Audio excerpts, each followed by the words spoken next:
नाज़रीन मोहतरम, ये हजरत ईसा अलैहिस्सलाम की पैदाइश से चंद बरस कबल का वाक़या है कि जब रोम पर सीजर अगस्तस हुकूमत करता था। फलस्तीन की सरजमीन पर अगस्तस का मुकर्रर करदा एक गवर्नर हेरोल्ड आजम की हुकूमत थी। उन दिनों फलस्तीन की सरजमीन तिजारती और ज़र्री एतबार से बहुत अहम थी और ये सल्तनत रोम को बहुत ज्यादा पैसा कमा कर देती थी। इसलिए यहां का गवर्नर हेरोल्ड रोम के सीजर का बहुत चहीता था। इसके अलावा हैकल सुलेमानी की तामीर नौ की वजह से हेरोल्ड यरूशलेम की अवाम यानी यहूदियों में बहुत ज्यादा मकबूल था। हेरोल्ड के इस्तबल के एक मुलाजिम की बेटी का नाम हेरोडियास था। एक गरीब घराने से ताल्लुक रखने के बावजूद वो अपने हुस्न में यकता थी। जैसे ही हेरोडियास ने जवानी में कदम रखा, सारे यरूशलेम की निगाहों का मरकज बन गई। हर शख्स की ख्वाहिश थी कि हेरोडियास उसकी बीवी बने। हेरोडियास जहां बहुत ज्यादा हसीन थी, वहीं उसमें गरूर भी बेइंतहा का था। उसके मुताबिक उसका यह हुस्न महलों की रानी बनने के काबिल था और उसका हकदार कोई शहजादा या बादशाही हो सकता था।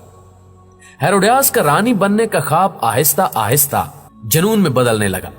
जब हैकले सुलेमानी की तामीर नौ मुकम्मल हो चुकी तो हाकिम फलस्तीन खुद उसके इफ्तिताह के लिए आया।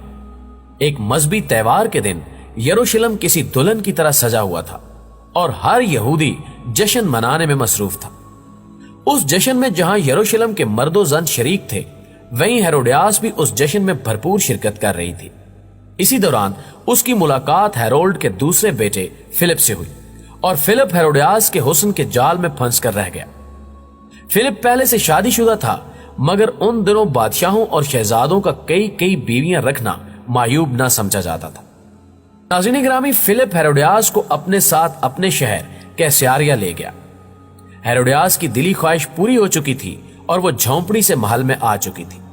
अब उसको हर वो चीज हासिल हो चुकी थी जिसके वो ख्वाब देखा करती थी। मगर क्या करें इस हवस का। हेरोडियास की बुलंदी पर पहुंचने के बाद हवस भी महल में पहुंचते ही मजीद बढ़ गई। उसने मलका बनने के ख्वाब देखना शुरू कर दिए। फिलिप, जिसकी किसी बीवी से कोई औलाद ना थी, वो अपने वारिस के लिए बहुत ज्यादा परेशान रहता था। हेरोडियास की यह ख्वाहिश थी कि वो फिलिप को वारिस दे और कैसरिया की मलका बन जाए। वक्त गुजरता जा रहा था, मगर बच्चे की कोई उम्मीद नजर नहीं आ रही थी।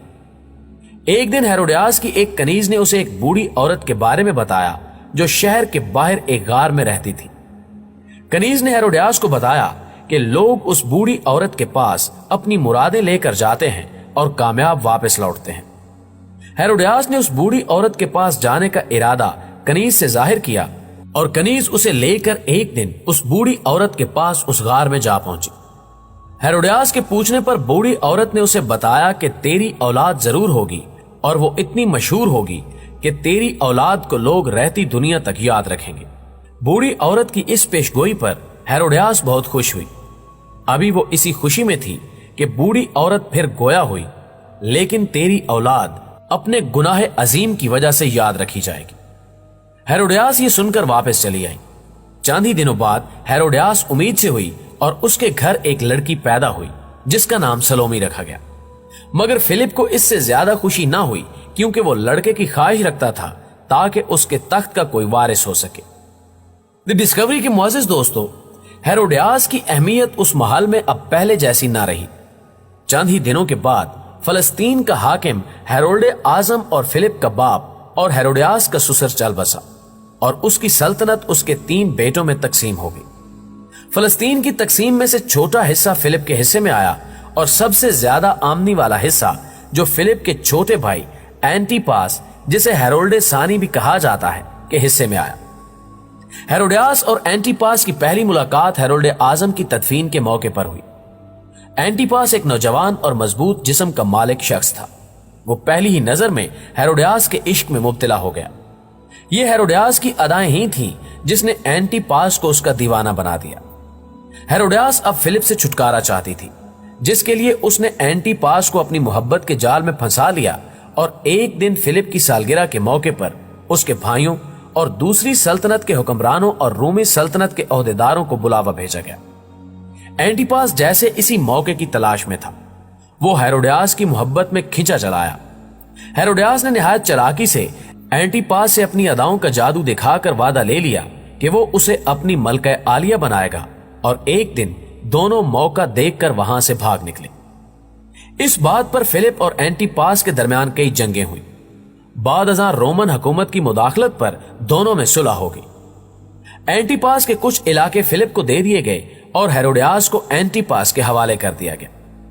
ناظرین گرامی، ان دنوں حضرت زکریا علیہ السلام کے بیٹے حضرت یحییٰ علیہ السلام یروشلم کے لوگوں میں تبلیغ فرمایا کرتے تھے۔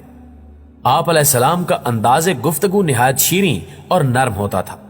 لوگ جوک در جوک آپ علیہ السلام کی باتیں سننے چلے آتے اور آپ علیہ السلام کی تعلیم سے متاثر ہوئے بغیر نہ رہ پاتے۔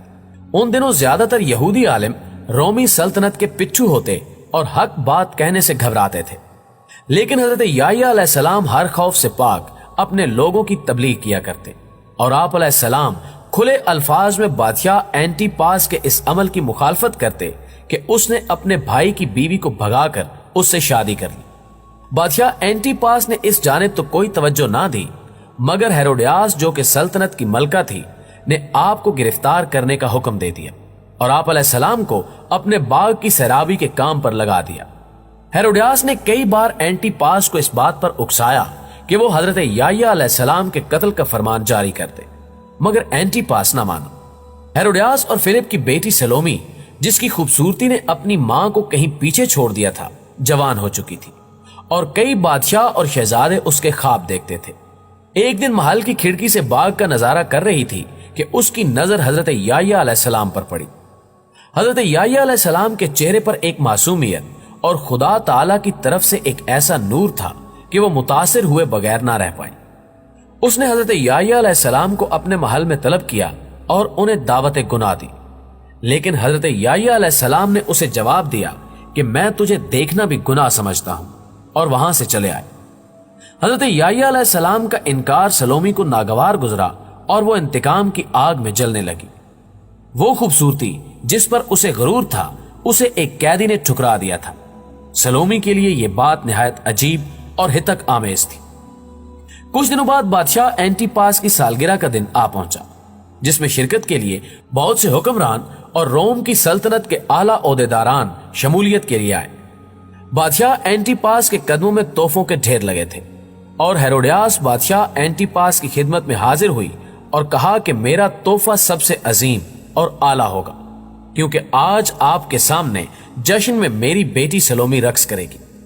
ہیروڈیاس نے کئی سال قبل ہی سلومی کو رقص کی تربیت دلوانا شروع کر دی تھی، اور اب اس میں وہ یکتا ہو چکی تھی۔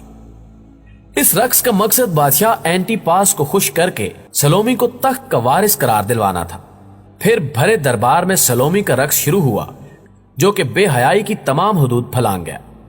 سلومی 7 رنگ کے 7 لباس میں ملبوس تھی، اور رقص کے دوران اس نے ان 7 رنگوں کے 7 لباسوں کو باری باری اتار پھینکا۔ یہ رقص کئی گھنٹے جاری رہا، اور بادشاہ اور اس کے درباری پلک جھپکے بغیر سلومی کا رقص دیکھتے رہے۔ رقص کے اختتام پر بادشاہ نے کہا کہ مانگو جو مانگنا ہے۔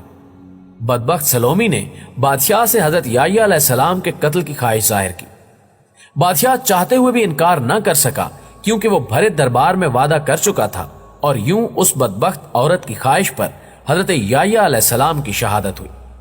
ناظرین، اس کے کچھ ہی دن بعد روم کا سیزر ٹائبیریس اینٹی پاس سے ناراض ہو گیا، اور اس نے اینٹی پاس کے بھتیجے ایگریپا کو اس کی سلطنت پر چڑھائی کا حکم دے دیا۔ ایگریپا نے اینٹی پاس کو شکست فاش دی، اور اینٹی پاس اور ہیروڈیاس کو زنجیریں پہنا کر سر عام روم لے جانے کا حکم دیا۔ جب ہتکڑیوں اور زنجیروں میں جکڑے دونوں میاں بیوی شہر کی گلیوں سے گزر رہے تھے، تو ان کے ستائے ہوئے لوگ انہیں پتھر مار رہے تھے، اور پھر شہنشاہ روم نے ان دونوں مجرموں کو اسپین کے ایک صحرا میں پھینکوا دیا، جہاں بھوک اور پیاس سے دونوں کی موت واقع ہوئی۔ سلومی کی باقی زندگی ایگریپا کے بھتیجے ارسطوبلس کی غلام